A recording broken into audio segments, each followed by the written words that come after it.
Welcome, ladies and gentlemen, to another episode of Storytime with BDD. I'm your host, BDD, aka Brooklyn Dad.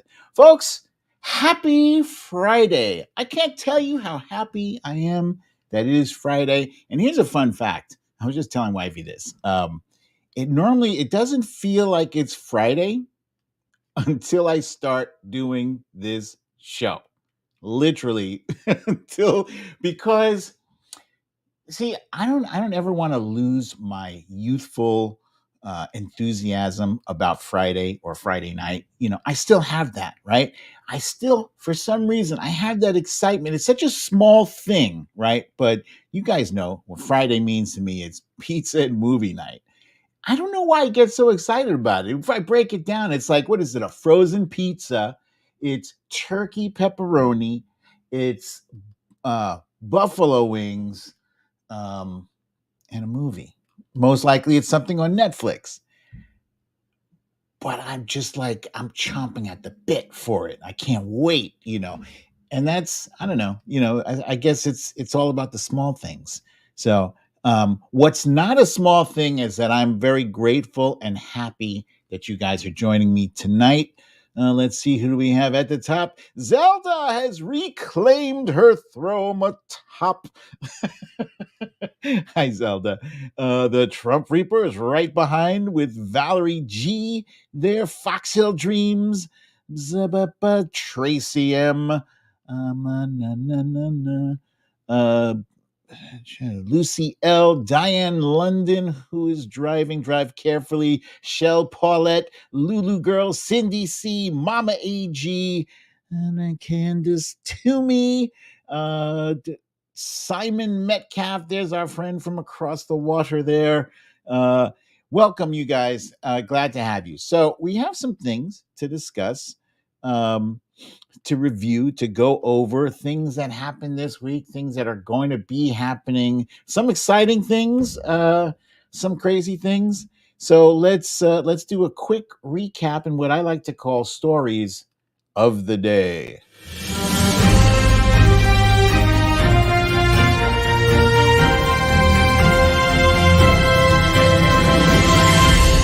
Stories of the day. And Scott S., I see you down there, buddy. I see you, my friend. Welcome. And Starship, yeah.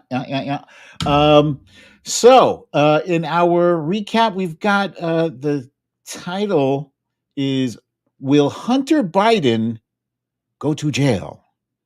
And Bannon joins Navarro, that's Peter Navarro, in prison. I wish I had the sound effect for the metal bars. Shh, clank. The metal gate sliding shut there. Yeah. You can hide. You can run, but you can't hide. Shit is eventually going to catch up to you. And it may eventually catch up to the son of the President of the United States. He's been prosecuted. He's being prosecuted for the egregious uh, uh, law infraction of lying on a form to buy a gun about being drug free. about drug he lied about his drug use. If they were to prosecute everybody in the country who was was guilty of doing that, we would absolutely run out of room. And I'm not even talking about just weed smokers. I'm talking about people who do all types of crazy crystal meth and all that. Just how many crystal meth users do you think own guns? I'm gonna guess a pretty high percentage. Could be wrong, but what do I know? Steve Bannon. This nasty walking pustule of a man has been told by a judge to report for jail July 1st. And last but not least, President Biden President Biden never does anything really to embarrass us, unless unless of course he's well, he's kind of known as being a gaffe machine. This goes way back to even when he was the vice president. But I think a lot of folks have made allowance for that. But as far as being on the world stage, you never have to worry about how he conducts himself, because he is always making us proud overseas and here. Frankly, he makes me proud here. So yeah, he's overseas commemorating the 80th anniversary of D-Day. And make sure you remember to hit the subscribe. If this is your first time here or you just haven't gotten around to do it, do it now. Do it now. Hit that subscribe button. And also, please hit the like button. Hitting the like button does help our channel, helps us reach a larger, wider audience. I thank you. I thank you for that. And I thank you for this. Surprise, surprise. That is the littlest kitty. That is Sunny. I think I showed you guys a video of Sunny last week. Sunny is back from the vet. He's been snipped and clipped and chipped. he's been microchipped. He's been I forget when you is it neutered for a male? Does a male get neutered or does it get spayed? I can never remember that, but he's been snipped. He cannot make little baby kittens. And he's totally adorbs. He's got such big ears. We should have called him Batman. This is adorable. And just for for an idea of how tiny he is, man, he's tiny and he's adorable. And I swear to God, I did not want him.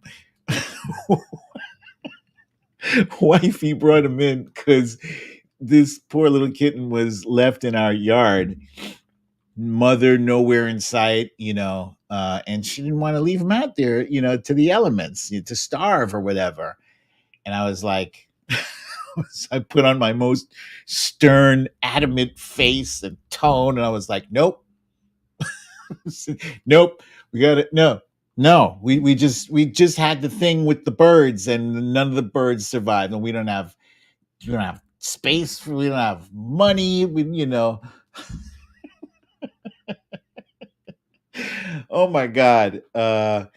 And I was dead set against it. I was like, no, we're going to bring that to a rescue place, and that's that. We'll be done with it. And I think it was 2 or 3. No siblings. Fox Hill Dreams and yeah, Fox Hill Dreams. No siblings. Oh, it's neutered. Thank you, guys. Thank you. Males are neutered. Yeah, and like 3 days later, I was like, all right, fine. He's adorable. He's adorable. I can't resist wifey, life is too short, we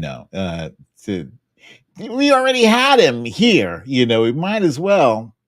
He's got 2 big sisters, actually 3 if you count Rain. So he's got 2 grown cats right now. Holy free holies.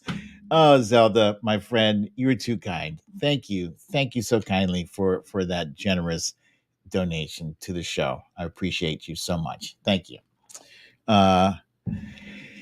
Yeah, so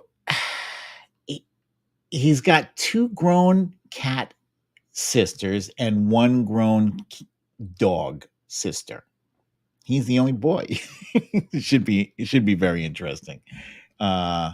We'll see. We shall see what happens. We're slowly going to integrate him into the fold. Right now, we have him kind of sequestered in a bathroom, and we're going to leave him there for like 2 weeks. We check in on him throughout the day, make sure he's fed, clean out his little litter box and water, refresh the water, et cetera, et cetera. But after 2 weeks, then we will slowly integrate him in with the crowd. Has to be handled delicately. Um, and yeah, I will keep you guys posted. Once we do fully integrate him, I will bring him on the show. Yeah, and here's another update. So you guys remember a few weeks back, I told you I was a little bit bummed out that the Defiant podcast was no more. Well, it has been resurrected under the Really American banner. So, so the Defiant podcast was only knocked unconscious for a minute, for a week or two. So we have restarted it, and I have a co-host, and his name is Kenny Hess, and Kenny is a great guy. He's a lot of fun to chat with. He's got a great personality. He's been doing it for a very, very long time. So he's got like this almost automatic kind of feel to him. And I think we work well together so far. And I do actually have a clip to share with you guys from the show. I'm going to share with you a clip of the show. Hang on.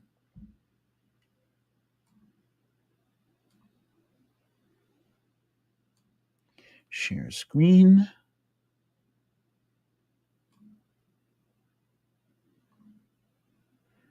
Okay. Oh, and our guest was John Gartner, aka the doctor from Shrinking Trump.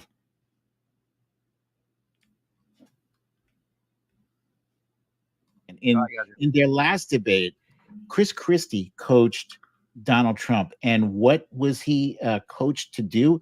They told him to interrupt President Biden frequently in hopes of triggering his stutter. So they were using a little bit of psychology there to, upset the apple cart. If you were coaching President Biden, what would you advise him to do to maybe trigger a similar kind of thing in Donald Trump? Right. Well, actually, Jennifer Rubin actually asked me that question. She put it in her column in the Washington Post. It was very exciting. And Harry also. So here's the thing. Number one, and this is true for all debates, you must establish dominance. Mm-hmm. So I think it's very important because that's what Trump does so well. He has this energy and he puts everyone down. He interrupts. You've got to interrupt the interrupter. Vote and let your senators know how strongly you feel. Vote now. You're going to pack the court? Make sure you, in fact, let people know you're a senator. I'm not going to answer the question. Why would you answer that question? The question is, Justice, radical left. Will you shut up, man? Listen, who is on your list, Joe? Let the host tell you to stop yelling at each other. Do not go in reverse. Go forward. Go like every time he interrupts, interrupt him back. It's very important, separate from anything you say. Okay, you must establish that he will not mow over you because people are judging this with their primate brains.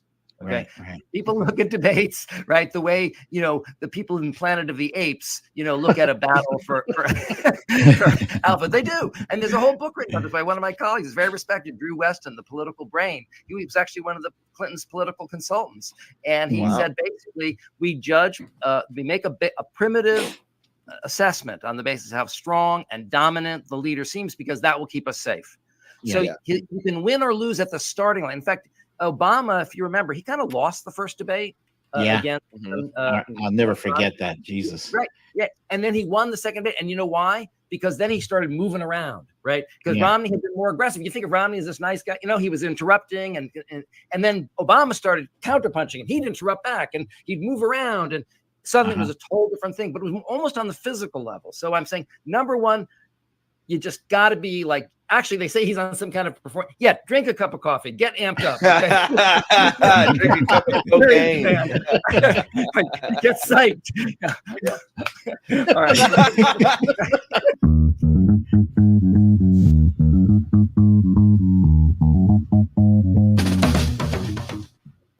Yeah, that's my jam. Guys, that is my jam. So that was a clip from the most recent episode of Defiant, the Really American podcast. So make sure, if you're not already subscribed to that show, please do so. It is fantastic, if I do say so myself, and I do say so myself. um, what I enjoy about Dr. John Gartner is that he is very knowledgeable, right? But he's not dry in his delivery. He's very entertaining, very engaging. He kind of makes psychology like interesting and fun. He also reminds me of Stephen Colbert for some reason. Look at his face and tell me he does not remind you of, Dr. Stephen Colbert. Totally does. So anyway, that show, The Defiant, will be dropping every Thursday at 5:30 p.m. So don't miss it. Do not miss it. And welcome, you guys, Chris and Phyllis. I see you there. Chris Passeri and Phyllis Harrison. Welcome, you guys. And yes, call him a felon was John Gartner's second bit of advice. He said, like, now we have something to batter and bludgeon him with. He's very funny. You should check out that episode for real. Okay. So speaking of checking out episodes, a little while ago, I told you guys about this show on Netflix called Baby Reindeer. And this is based off of a true story. Maybe true story, by a stand-up comedian named Richard Gadd.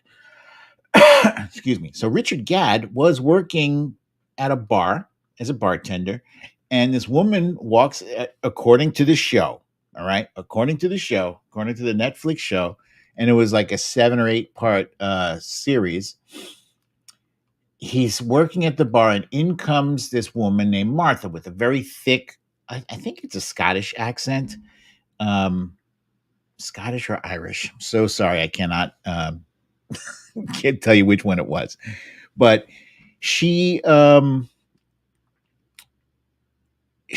first pretends to be to be working as a lawyer in the employ of some well-connected, well-heeled people like Tony Blair and prime ministers and royalty, but she couldn't afford a cup of tea.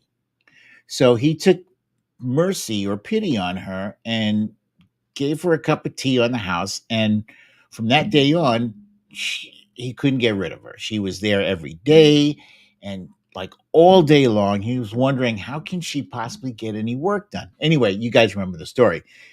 Now she is suing Netflix for the sum total of $170 million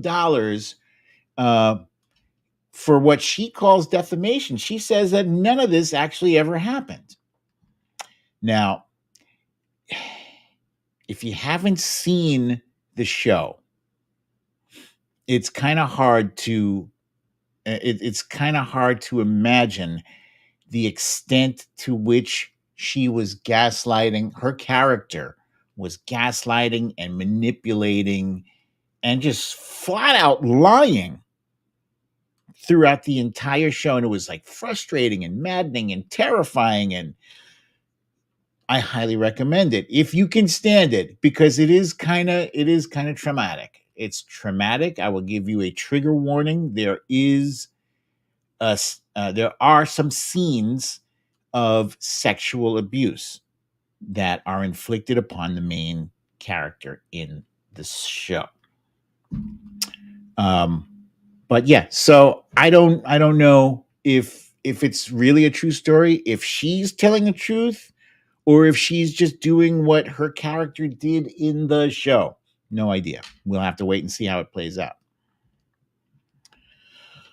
Oh, and for you, if there are any horror movie fans out there, I'm a kind of horror movie fan, but I'm a little disappointed in what we've been seeing over the past few decades. Really, they don't make horror the way they used to. When I was a kid, the movies that got me frightened were The Exorcist and The Omen. And that the Omen was real spooky with the um, like the Gregorian chants, "Amy who say to," in the background. Enter the new installment to the Omen trilogy. I guess this is like a prequel. This is considered a prequel to the first Omen movie. The first Omen was starring Gregory Peck and Lee Remick as the ambassador and the ambassador's wife. This one is starring. Her name is Nell. Let me see, Nell Tiger Free, and the only other thing I've ever seen her in is an Apple TV series called Servant, and she is very talented. She's got a future ahead of her in acting. She's very good, very expressive with her face, her eyes. She plays a nun, and I guess she's an orphaned nun who shows up at an orphanage in Italy. And I don't want to give away too much, but I'm not going to give anything away other than to say the cinematography is excellent, and it's pretty good. And you can watch this, and right after that, watch the original Omen. It's like that. It's pretty good. Yeah, why are nuns so scary? Phyllis Harrison says nuns can be very scary. Yeah, these nuns, they were kind of scary, for real. And yes, Tracy, that is the chick from Servant. Yeah, she's very good, very good. And what's on tap for tonight is a new movie that's out on Netflix, and it's called Hitman, and it's starring this guy who is like suddenly everywhere. What the hell is his name? It's Powell. I want to say, is it Glenn? It's Glenn Powell. Glenn Powell, in case you're not familiar with him, he's in the newest, excuse me, he's in the new sequel to the Twister movie. He was also starring opposite Tom Cruise in Top Gun Maverick, and he was not in the Jobs Report. But anyway, he stars in the movie Hitman, the Netflix movie Hitman, and he's playing a history professor who is also a fake assassin, fake hitman who wears a variety of hilarious costumes and disguises. So I'm looking forward to seeing this. I like comedy and I like action, and this appears to be a smash up of both, which I love. Tracy M, yes, the elevator scene from Omen 2. which I'm actually about to rewatch that as well too, because I do enjoy that Omen 2 movie. That elevator scene, fantastic. Okay, so the jobs report came out today. The jobs report for May 2024, and jobs report as in May is just as good as it was in April and in March and February and January. It's been a never-ending string, or I guess how many months is it? 30 months? It's like a lot of months in a row. However long Joe Biden has been president, we've had robust job growth. This month was no different. It was 272,000 jobs created. And that surpassed the projected amount of jobs by a lot. I think it was 180,000 jobs they expected. So there was 100,000 more jobs created. And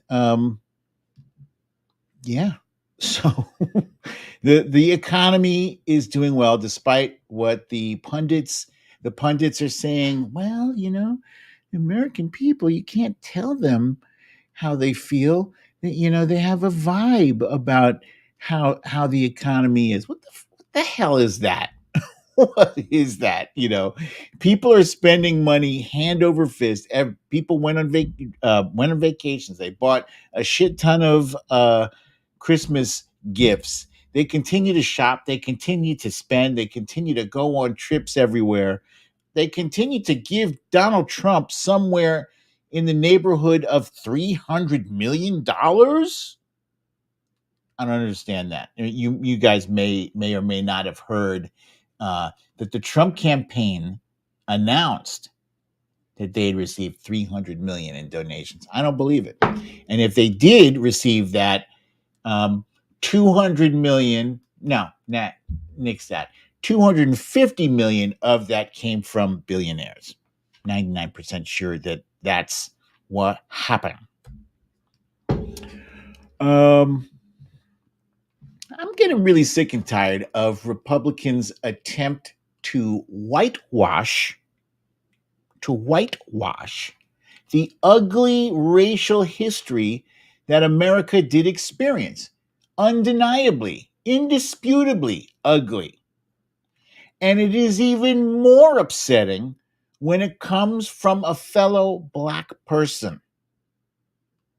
I saw this brother on MSNBC.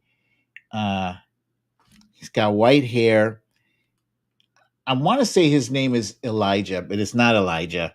But he said, as long as he said a Black man telling a white person what they want to hear, there will always be a job opening for that. Something to that effect. And enter Byron Donalds, who found himself saying that Black families did better under Jim Crow. Those of you unfamiliar with Jim Crow, I know very few of my audience is unfamiliar with Jim Crow, but a quick recap. Jim Crow laws basically condoned segregation in the South. And this was the post-Civil War South, where a Black person could not use the same water fountain as a white person, or couldn't go to the same restaurant as a white person, or had to sit at the back of the bus and same bathroom. All of these things were endorsed by the state. And God help you if you were to say, I disagree with this. God help you.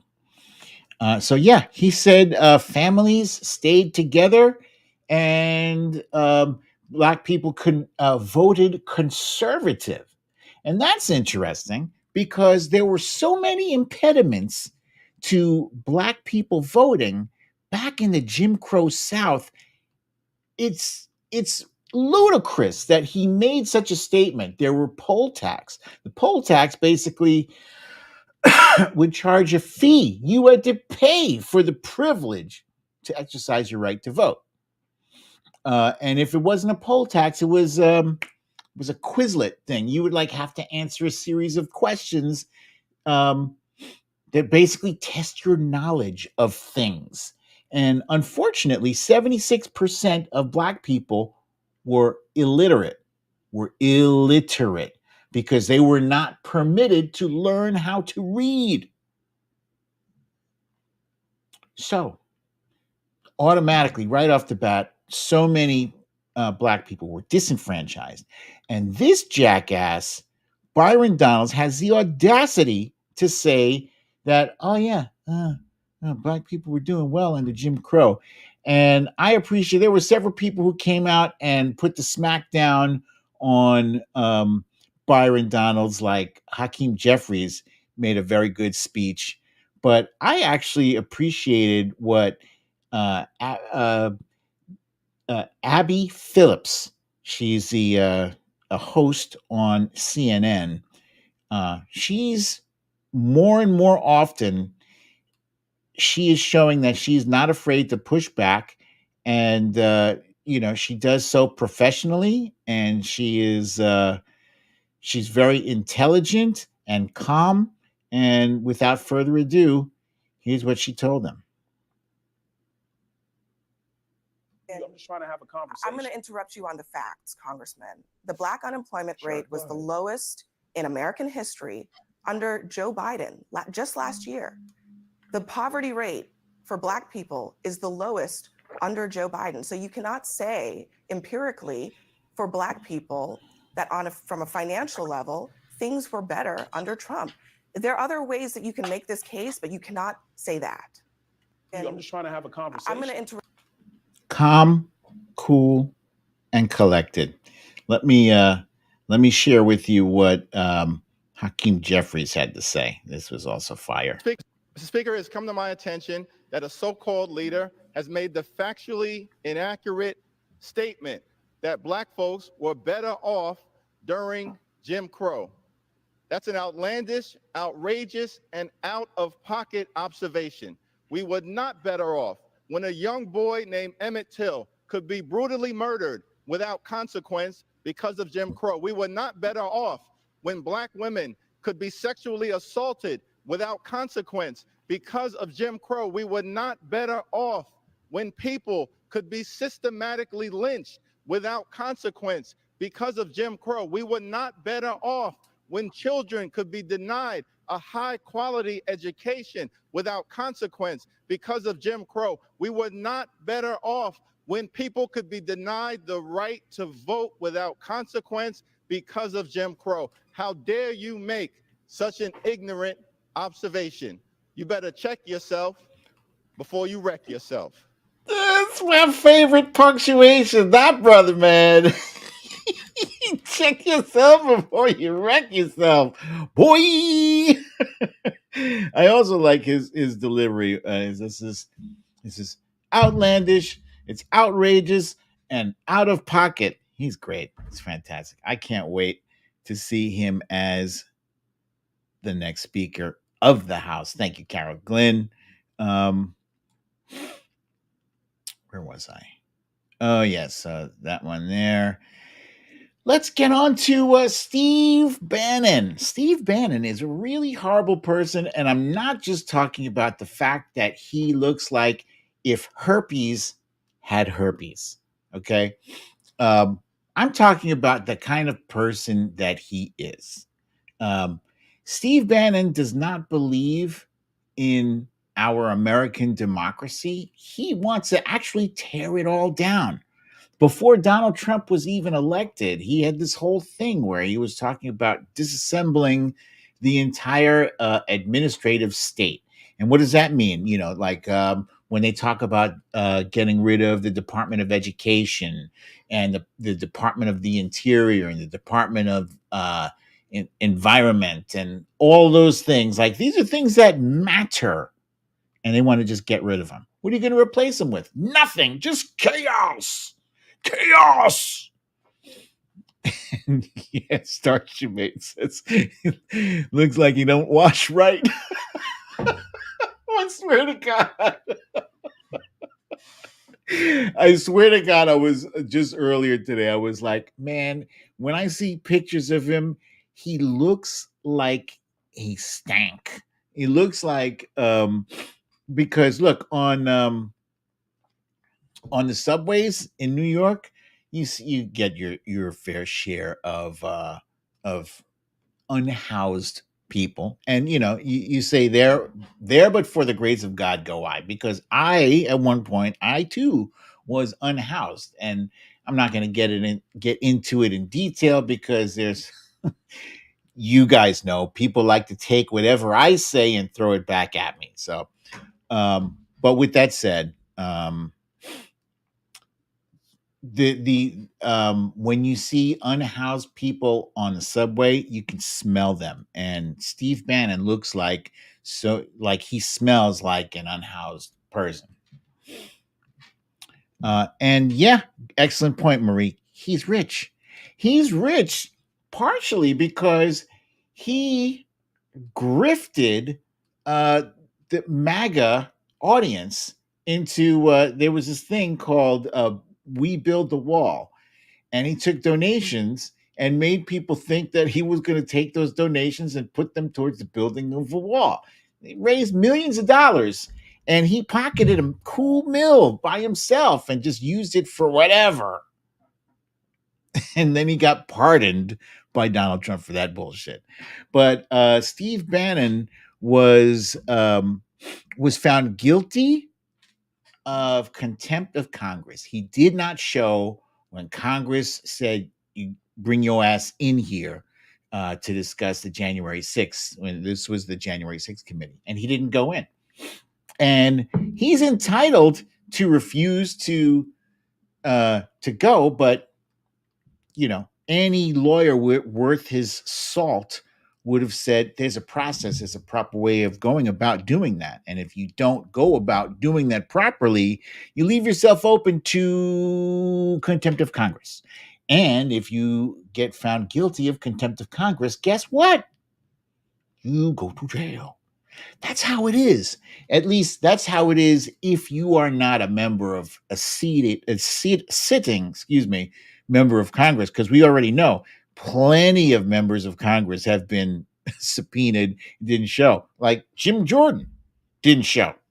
And so many other people, so many other members of Congress are just like, subpoena. I'm not going. And they don't go. But Steve Bannon, you are guilty. You go to jail. Judge says July 1st, you're in the slammer. Steve Bannon is trying to act like he's some kind of a martyr, and this is the thing that drives me crazy. You guys have broken the law. It's not like they made up some law. They made up some infraction. They cooped something up. No, you fucking broke the law objectively. Do your time. Don't complain. Don't make it look like it's the system's fault. How dare he? Don't they know I'm white? I'm a white man. How dare you? Yeah, you stinky ass. You take your ass, go to jail. Anyway, President Biden is in France to commemorate the 80th anniversary of D-Day. And D-Day was June 6th, oh man, I should know this. I think it's 1944. 1944, yes. And it was the day of the attack on Normandy. If those of you who have seen the movie Saving Private Ryan, I'll never forget seeing that the first time. I've seen Saving Private Ryan probably about 5 or 10 times. And that first scene when the invasion is unbelievable. It's unbelievable. I've never seen war depicted so viscerally. You actually really do feel like you're watching live warfare. It's stunning. Anyway, I don't want to get too caught up in that, but that's also a good movie to see if you have not yet seen it. It's shocking though. That first, the first 10 or 15 minutes, it's brutal. But yeah, President Biden met with many veterans, men in their 90s, a lot of them in wheelchairs, barely able to stand. And President Biden was presidential, and he was there. And I'm glad it was President Biden meeting with these heroes. These are people who literally fought against fascism. A lot of us like to talk about, I'm Antifa. I support the ideals that Antifa represents, right? I do, but Antifa were the guys who strapped on, their army greens and a gun, and they walked in there with a belly full of fear, and some of them fought hand to hand. Some of them watched their friends, their buddies die left and right. It's horrifying, horrifying, horrifying. But they fought for us. And Donald Trump refers to them as suckers and losers. That's horrible. Hey, Samantha Hawkins, there you are. I see you. There she is. And President Biden made a few speeches out there. While he was out there, he made some very poignant remarks. One was, "We will not walk away." That was his reassurance to our allies that as long as he is reelected, we will not walk away. Because as we know, Donald Trump has already suggested that he would let Vladimir Putin do whatever the hell you want to do, because you got to pay. President Biden said to surrender to bullies, to bow down to dictators, it is simply unthinkable. Make no mistake, we will not bow down. So this was an important, very important showing. President Biden says anytime he goes, excuse me, anytime he goes overseas and meets with world leaders, they say, you can't let that guy win. You can't. And I believe them. And it's a weird situation for them to be in too, because it must be terrifying from their perspective. They're looking at our polls and they're like, wait, he's got 88 felony counts. He's an adjudicated rapist. He's like practically frothing at the mouth. He actually is frothing at the mouth. He's already a convicted felon, and the race is this close. It's got to be terrifying. As it's not as terrifying to them as it is to some of us, but yeah, it is terrifying.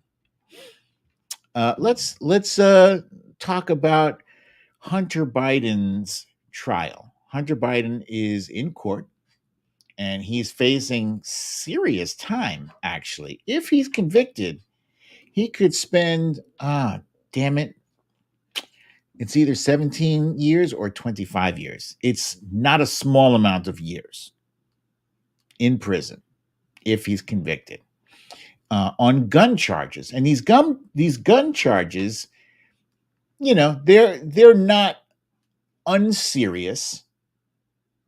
He lied on an application saying that he was not using drugs, because he was using drugs. At least that's what it appears. I'm not going to, sugarcoat it for the brother. He knows what he did. He knows damn well.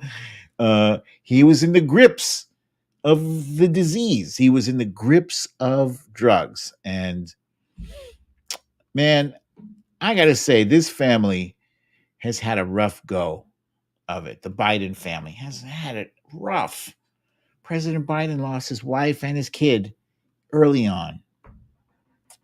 And then he lost another kid, Bo, to cancer.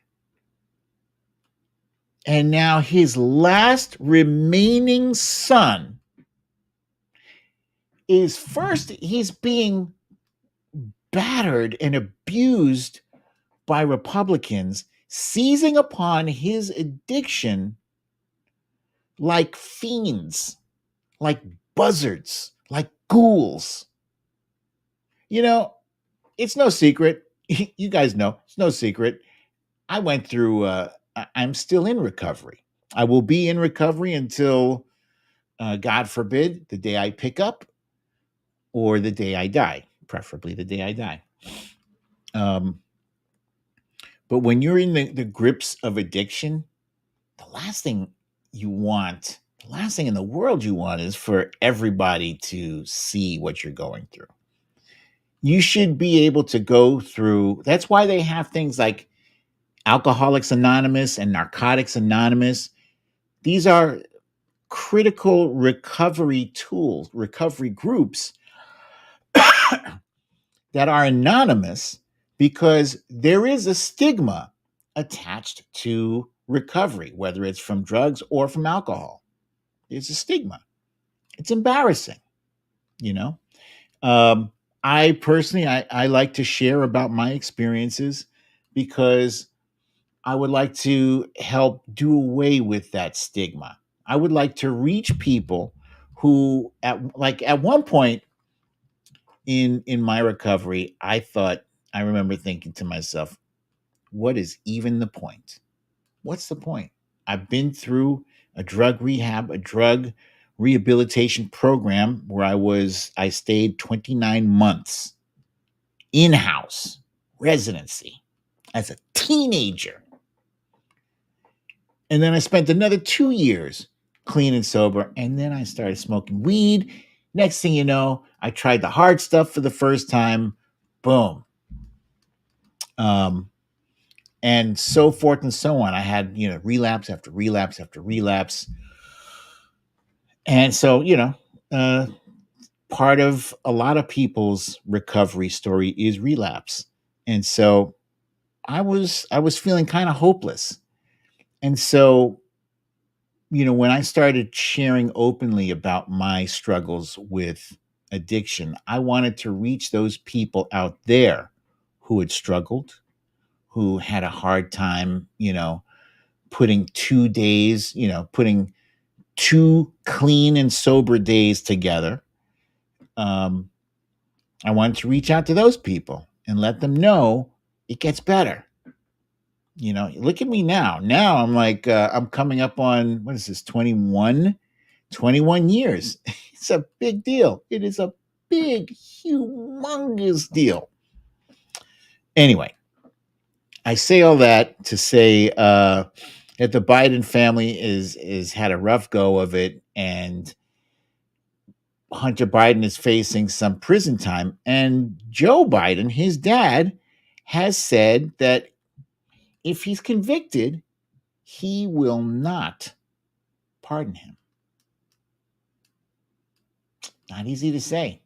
Not easy to say about your last remaining son. I don't think I could do it. Frankly, if it was, God forbid, is my son and I was in the position to pardon him, I'd be like, you're pardoned. You're grounded, but you're pardoned. 35 years old, you're grounded. No, I don't think I would subject him to, I also don't want to be president ever.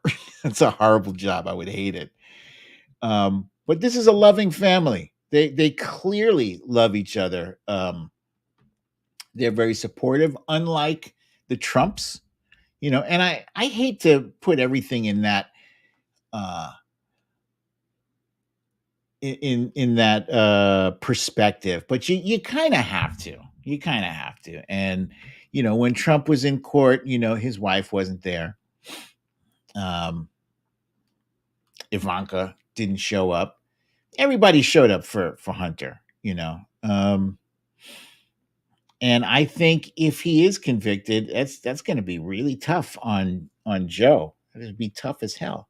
But it's also going to show, like, Republicans keep saying, the Department of Justice is rigged against Republicans. Really? Because last time I checked, Hunter Biden is not a Republican. Oh, and he's the son of the president. If he was using his power to influence the DOJ, don't you think he would have said, you know what? Maybe we won't allow this guy that Donald Trump appointed to investigate my son to stay on the case. The guy who's prosecuting Hunter Biden was a Trump appointee. So anyway, it's a rough thing. If it was anybody else, if he was not the son of the president, most people get a fine and you're on your way. And what makes this even worse is that they're reopening all of these salacious details of his drug use and you know, I pray for Hunter. Hunter is a good guy. Fun fact, that brother called me. Hunter Biden called me on my cell phone when my dad was in the hospital, when he was dying.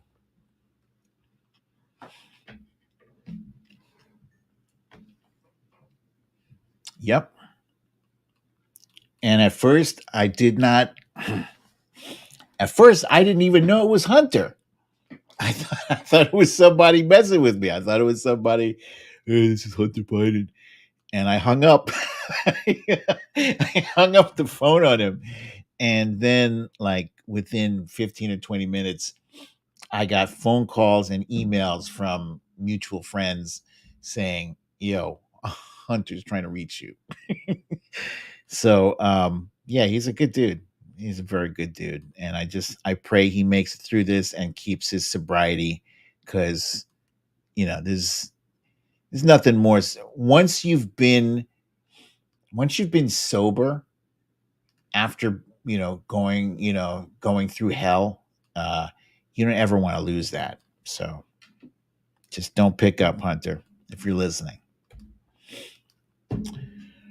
And that leads us to this jackass who, he really should not be running for president. He could have done anything, really. Donald Trump should have just, he could have used his experience as a quote unquote developer, right? To do something along the lines of what Jimmy Carter has done. Wouldn't that be something? Just think about it. I can't even imagine that he has nobody in his orbit that couldn't suggest something like that. Like, why don't we rebrand Mr. Trump? I'm not calling him the P word. Why don't we rebrand Mr. Trump? Get the public, seeing you in a more positive light. You could build, houses for low and moderate income families. He could have done something like that, or he could have just fucked off, done what George W. Bush did. Remember George W. Bush? Some people are looking back at that jackass fondly. The guy who got us into Iraq under false circumstances. That guy. People love him now because he gave Michelle Obama some candy. Oh, that's so sweet.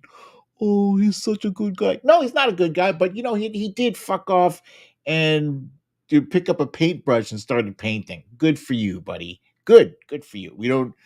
That's one way to handle it. And other former presidents, they hit the lecture circuit, and they make some cash. Now, granted, $1 million for a speech might not be that much to somebody who considers himself a billionaire, but that's nothing to sneeze at. That's a lot of money. He could have ghostwritten some books. When he was in office, he was every other day, he was promoting some book some schmuck had written about him. He could have done that. Could have done anything. Could have started another TV show. No, you want to be president again. I guess it's because he had all of that legal jeopardy he was facing. So all that legal jeopardy, and rightfully so. He broke the law many, many times. And these are court cases, mind you, that were brewing. They were percolating while he was still in office. There were people focused on putting these things together, like Alvin Bragg. Alvin Bragg had this case and then put it aside because he didn't like how these prosecutors were putting it together. So he's like, nah, I'm not feeling that. And he redid it, and bada bing, bada boom.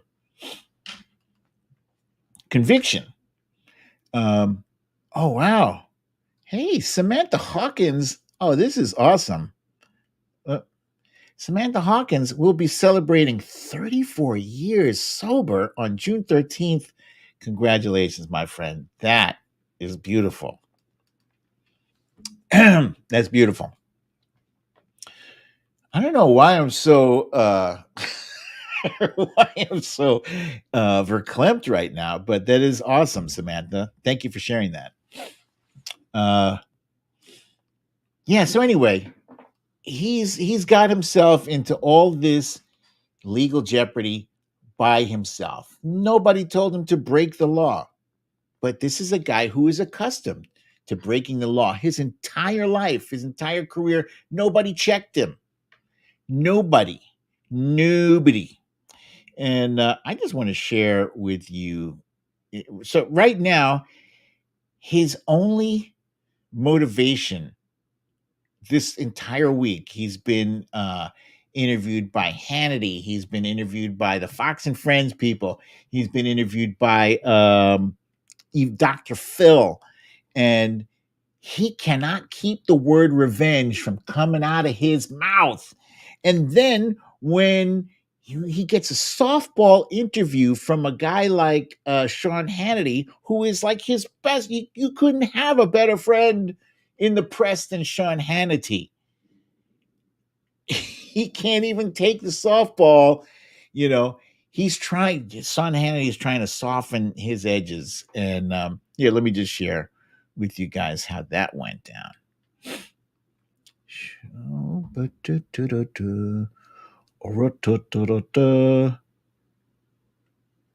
yeah, here we go. Rates which have gone from 2% to 9 and 10%. But focus on those. I want you to note how Sean Hannity tells him focus. He must have said this word about 10 times in this same interview. Focus. Focus, God damn it.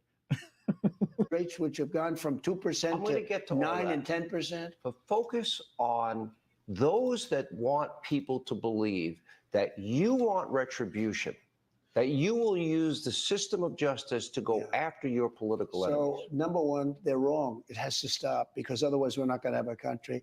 Look, when this election is over, based on what they've done, I would have every right to go after them.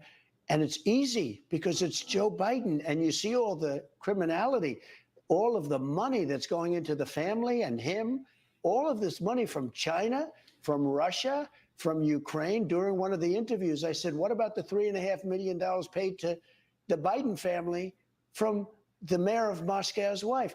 What about that? And Chris Wallace defended him, said, you can't ask that question. Well, then it turned out to be a big deal long after that debate. That was one of the debates. And it turned out to be a big deal. And Chris Wallace said, we can't go there because we don't know that it should turn out to be true. Rates which have gone. He told him to focus, and what did he do? He unfocused. Here is Donald Trump frothing at the mouth. I apologize in advance. And we will take back our country on November 5th, 2024. On November 5th, 2024. 2024. And we will take back our country on. Nobody needs to see that again. So sorry. What's weird to me about that frothing at the mouth video is that wasn't live. That was pre-recorded. They could have just, reshot that. Mr. President, I'm sorry. I said it. Whatever. Mr. President, when we recorded that, you had some foam. You had some foam going over here. Can we redo that? No, I don't want to do it. It's perfect. It's disgusting. Yeah. Who runs on revenge? In the history of the United States, not one presidential candidate has ever run because they want to exact revenge. And that has been his key word this week. Revenge. What policies is he talking about? Nothing. What policies can he even bring up that are going to be better than what President Biden has? President Biden this week signed an executive order for immigration. Now, mind you, this is not perfect. In fact, a lot of Democrats are not happy about it because it does nothing for actual immigration policies, and actually it hurts people that are seeking asylum. But he had to do something about limiting the influx of migrants from south of the border. He had to do something about it because Republicans were doing nothing about it, and they were doing nothing about it intentionally to hurt him, but in doing so, hurting the country. I don't have an analogy for that, but I guess it's like, I guess if you were trying to hurt, all right, if somebody was trying to hurt me and I was standing behind a house full of people, innocent people who had nothing to do with whatever they're trying to hurt me for, they're shooting through the house, directly through the house with all those people in there in hopes of trying to hit me. So it hurts me in the sense that I didn't want any of those innocent people to be hurt, but you're not really hurting me physically. You're hurting me emotionally, mentally. You might be hurting me in the sense that people will blame me. Why'd you have to stand behind our house? I was just standing there. I didn't know somebody was going to shoot through it like a crazy person. That analogy also works for what is happening in Gaza right now, in Rafah. And I've had some thoughts about that too. I'm very unhappy with what's happening over there. I'm very unhappy with Netanyahu. And I know the part that President Biden is playing in this whole thing, and it's kind of delicate. It's delicate because he stands to lose a lot more electorally if he comes down hard on Israel, because it might seem like the young people who are protesting right now, the students, like they will make life difficult for President Biden if he sends more arms to Israel. But notice that they don't really say anything when he makes announcements that, we're pausing all shipments to Israel. They don't say anything when he does anything positive, when he announces that he's proposed a ceasefire, he's made a ceasefire proposal. Nothing. Crickets. But if he were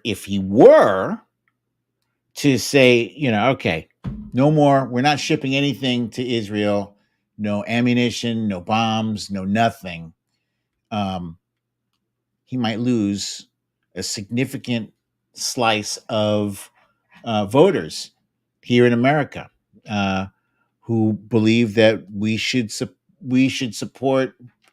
give Israel a blank check of support no matter what. So Fox Hill Dream said, change the screen, please. Yeah, I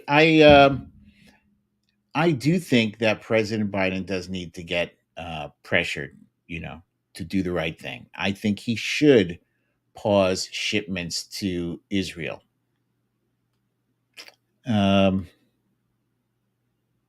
Yeah, I feel like there's got to be a way to exert more pressure on Netanyahu the same way Ronald Reagan did back in the 80s. He did the same thing. I don't know that Ronald Reagan was dealing with the same kind of difficult partner that President Biden is dealing with. Netanyahu is literally just trying to save his job. As soon as the war is over, his ass is probably going to jail.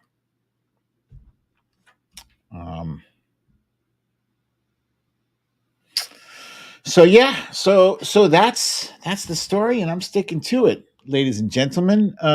What questions do you have for me? I am starving. So let's see. Yeah. Foxhill Dream says Netanyahu is doing this for Trump. I agree with that. Phyllis Harrison says Netanyahu has been living off his dead hero brother's name for decades. I was not aware of that. There's a lot of stuff I'm only just finding out about Israel. Zelda wants to know what is with the commercials. I don't know. Is there a commercial playing during my show? God forbid. I hope not. You're talking about this show commercials? That's news to me.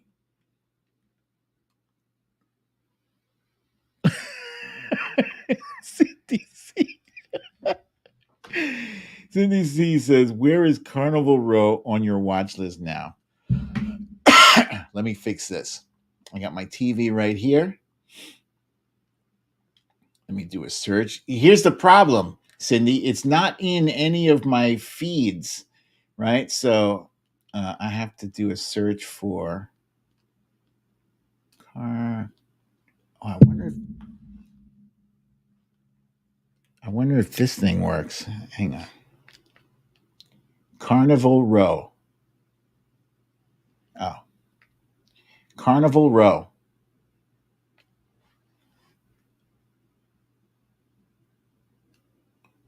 Oh, look at that.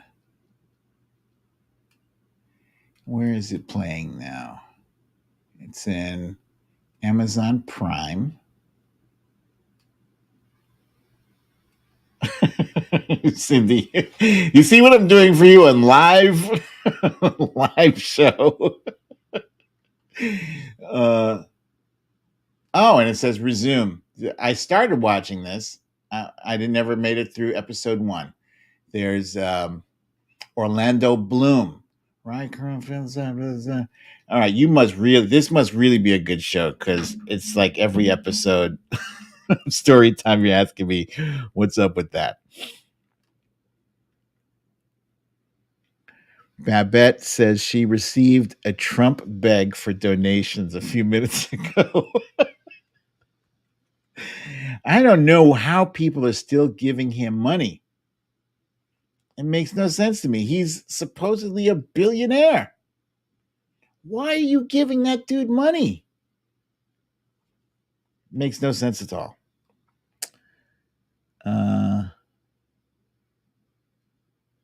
Watcher Soko is saying, first time I've seen commercials during story time. I'm going to look into that. Simon Metcalf says he did not get any commercials at all.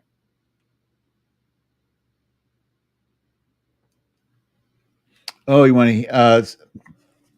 I think I told you guys last week or the week before that I was watching this show called The Last Man on Earth. I highly advise. It's weird because it's one of those apocalyptic shows, and I feel like I'm watching a lot of those kind of shows now. Watching this other thing called Sweet Tooth, and it's about a disease that suddenly appeared and killed off a lot of people, but also made women unable to give birth to human babies. They gave birth to hybrid babies. When I say hybrid, I mean half human, half animal. So the main character, Sweet Tooth, is a deer, is a boy who has deer antlers, and there's a little girl who has a little pig nose, and there are bats and lizards and rodents and wolves and et cetera, et cetera. It's fascinating show, but it's kind of like it's the end of the world kind of thing. And yes, it is back, Marie.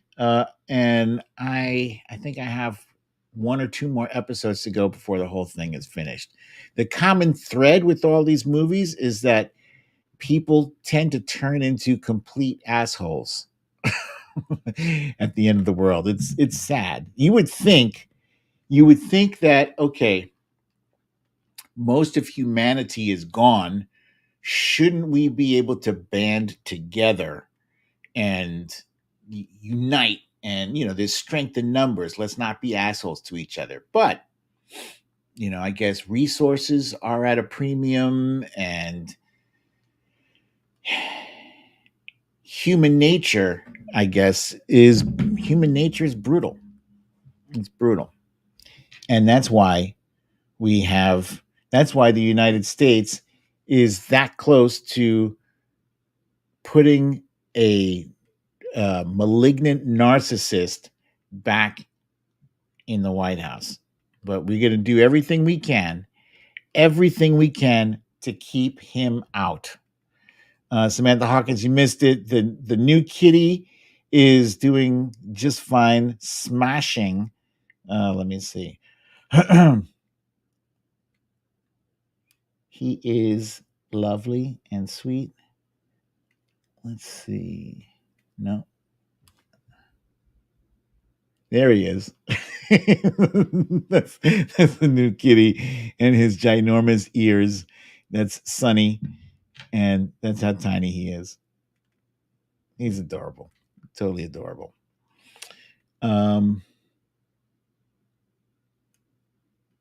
Trump Reaper says the human species doesn't deserve to exist in any case.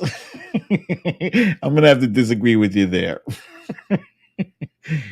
Marie says, I feel like these stories show us that the ones you think would be weak turn out to be the strongest. Yeah, you do see, you do sometimes see people rise to the occasion and discover something that a strength that they didn't even know was there.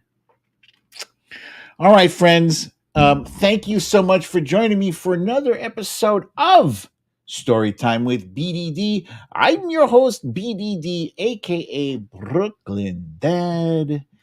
So yeah, let me just remind you, please, if you have not already subscribed to the Defiant, my new podcast, The Defiant, on the Really American. It's not just. Let me clarify. It's not just a YouTube video thing. It's actually audio. So if you prefer like listening to a podcast in your car on your way to work or whatever, or way to the gym, download it. It's free wherever you get your podcasts. There's Apple, Spotify. I think we're on Amazon, iHeart. I've never used iHeart before. And I think it's on my remote control. Yeah, I gotta look into that. So yeah, Simon just got a commercial. I'm so sorry, you guys. I'm gonna figure out what's happening. But yeah, I look forward to seeing you guys here next week, same time, same place. I love you all. Peace.